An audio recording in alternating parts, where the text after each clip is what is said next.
Hey guys, before I get to the stories, could I ask you amazing people to like and subscribe if you haven't already? I would really appreciate it, and it'll help me push out a lot more stories for you. Thank you so much. Now to the stories.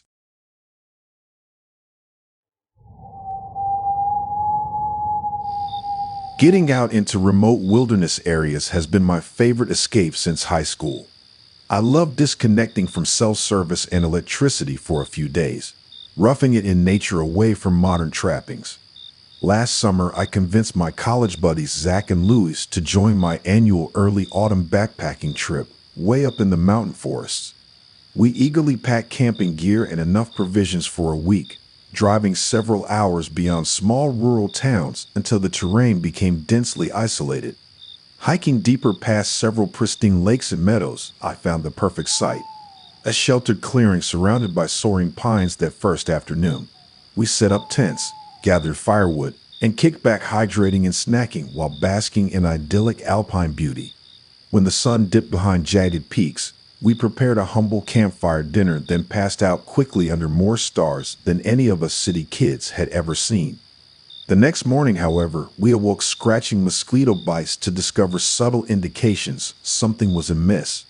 Faint, unfamiliar shoe prints traced randomly around the outer edges of our site that none of us recognized. We also couldn't locate Lou's pocket knife, and the bag containing snacks sat suspiciously closer to my tent, though Zach insisted he left it near the fire ring. We puzzled over these odd changes briefly, but dismissed them as forgetfulness combined with curiosity from day hikers passing through the vicinity. But that night, repeating scrabbling sounds outside my tent jolted me awake. Scanning with a flashlight revealed nothing, so I attempted calming myself back to sleep. The following days brought escalating incidents stirring increasing unease. More foreign prints appeared crossing directly through our camp while we were out fishing at the nearby stream. We returned to find the fire pit and cooking equipment clearly used to prepare food in our absence. That night, distant crackling branches and a fleeting shifting silhouette spied among trees evaded the probing flashlight beams fanning nervously around our perimeter. In the morning, Louis noticed his hatchet completely missing from where it always hung safely on a branch. Our food reserves inside sealed bins seemed curiously depleted, though Zach grew annoyed when I insisted on taking full inventory. But that evening I startled awake to the unmistakable crunch of footsteps circling dangerously close before fading stealthily into the woods. That next morning a frigid tension hung over us all, amplified by items now unquestionably sabotage rather than innocently misplaced. Whispered fears of escape killers, territorial forest dwellers, or predatory animals weighed ominously until Zach erupted angrily, saying we were overreacting, and he refused, cowering like scared kids from theoretical boogeymen. Yet as darkness descended that night, so did a sinister watchfulness permeating the chirping woodland. We sat bolt upright at each rustle or crackle, flashes illuminating only trembling branches that themselves seemed to twist unnaturally in the utter void. Louis screamed when shadows detached and congealed monstrously, but some primal collective instinct forbade us from pursuing whatever now observed us from just beyond firelight, biding time we knew not for what unnatural purpose. The next 48 hours passed in agonizing hypervigilance, rarely sleeping, barely eating, struggling to conduct basic camp tasks with each sound morphing to impending menace. Paranoia redefined mundane objects as alien and threatening when discovered subtly misplaced from customary positions. Until the final morning arrived and necessity forced us to dismantle shelter and gear to depart this cursed forest. Only while shoving supplies haphazardly into bags did we fully grasp critical gear, and precious food reserves were clearly ravaged by something hungry indeed. In stunned silence, we surveyed shredded tents, mangled boots with odd claw marks embedded in the leather. Zach erupted in crazed sobs, while Louis shouted desperately at the trees, condemning the unseen forces to show themselves and cease these maddening games. When only unnatural silence answered, I hustled them firmly but gently toward escape, warning we might summon a finale beyond logical human conception. As the sun lowered towards endless silhouettes of watchful spires, Our panicked pace quickened, imagining a baleful presence observing this retreat, and perhaps even now stalking us home through unknowable passages only it could traverse.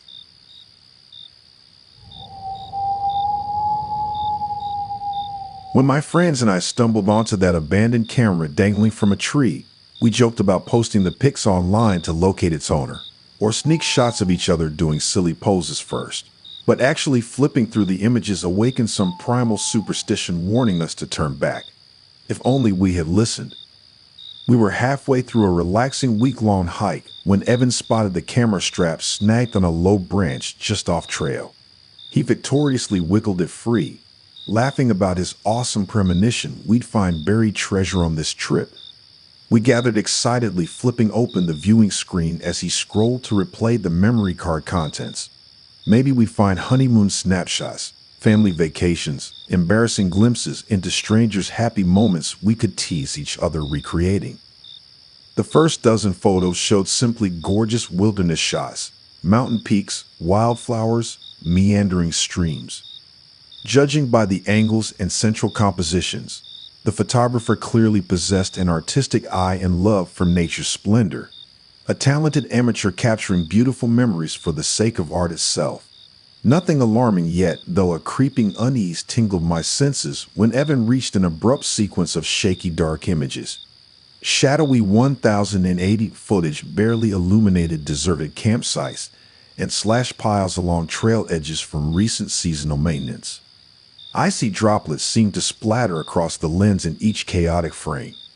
The vibe shifted unmistakably foreboding, as if the environment itself transformed to obscure some encroaching danger. Several frames showed only blurred streaking overgrowth, giving me vertigo before the camera abruptly steadied on a heavy wooden Forest Service gate chained securely between towering pines. Evan frowned in confusion, since the maintained recreation areas ended miles back and no formal roads continued past the remote mountain terrain we currently navigated. Before we could ponder the gate's significance, motion in the background seized our breath. Too swift to identify, yet unmistakably humanoid in shape and gait. And clearly not traveling across frame by random chance, but rather seeming to track and pursue with clear intention. We exchanged uneasy glances as Evan reluctantly advanced through photos, capturing the figure vanishing and reappearing at fringes trailing an invisible subject. His thumb hovered reluctantly before sliding to the final image. In bloodless faces, our group stared at a lank human shape crouched at an impossible angle in a shadowy nest of fir boughs. Dark hollows yawned curiously where facial features should exist. Its spidery limbs appeared fused with sapling trunks curving out from the central pines. Camouflage clothing blended seamlessly with the forest, adding to an illusion of something primordial spawned directly from wooded decay. Without words, we pivoted instinctively back down the winding trail we ascended not an hour earlier. New awareness prickled our senses regarding the surroundings. Was an unseen figure even now concealed, watching our shocked discovery unfold? We strained eyes and ears until reaching the main footpath, stamped reassuringly with other hikers' fresh tracks. Only then did we slump sweating onto a mossy log obscured from behind. Seeking fragile comfort in rational words made hollow by palpable dread. Of course, some benign explanation probably existed, right? A dropped item, a passing stranger. Yet none of us could deny primal fear, recognizing immortal danger stalking through that strange, ominous camera roll. Perhaps the hapless owner still roams hopelessly lost up shadowy mountain slopes. One more vanished unsolved case, dismissed as just another fluky backwoods accident after the passage of years. But ancient instincts engraved in our very DNA since endogenous days of crouching around primeval fires seem to grasp truths we consciously ignore about the true menace prowling still untamed domains. On our final day, descending towards safe outposts of humanity once more, links between that foreboding camera and the encompassing wilderness felt newly exposed, as if we'd briefly glimpsed, then rejected, irrevocable proof of lurking hunger swelling up from land itself, waiting to reclaim us fragile mortals should we stray too far beyond guarded boundaries. I've always considered the wilderness areas around Mount Baker pretty safe. Family-friendly trails littered with day hikers. Nothing bizarre or ominous, especially that first afternoon when we chose our campsite near Artist Point. But that weird stone circle probably should have warned us away. Disturbing the ominous arrangement unleashed consequences we couldn't comprehend, let alone reverse afterwards. My girlfriend Lily spotted it first after we got the tents raised and fire going. Maybe 50 yards into the woods sat a perfect ring of unusually flat stones with symbols etched along their surfaces. It almost resembled a miniature crude henge, though not nearly as weathered. Each rock bore odd shapes, spirals, triangular wedges, circular slots that seemed unnaturally precise upon closer inspection. Lily convinced me helping document the oddity might make an interesting article for my blog on unique PNW oddities. So against instincts whispering caution, I started removing stones to photograph the markings underneath under the harmless guise of research. That first night passed uneventfully beside the merry campfire keeping mountain lions at bay. But the following morning something felt subtly off-kilter in the surrounding forest. A foreboding stillness hung where birdsong and squirrels hogging food usually announced daybreak. The marked silence woke me with goosebumps prickling unexpectedly down my arms despite warm sunshine already filtering through the tent. Later cooking breakfast, a warning chill trickled my spine when Lily's smartphone glitched unexpectedly. The device froze beyond responding, then the display scrambled like vintage TV static before shutting off completely. We chuckled it off nervously, just an old, outdated model acting up. Until pockets of uncannily deadened sound expanded around us over succeeding days. Whole swaths of terrain seemed unnaturally devoid of wildlife coming or going.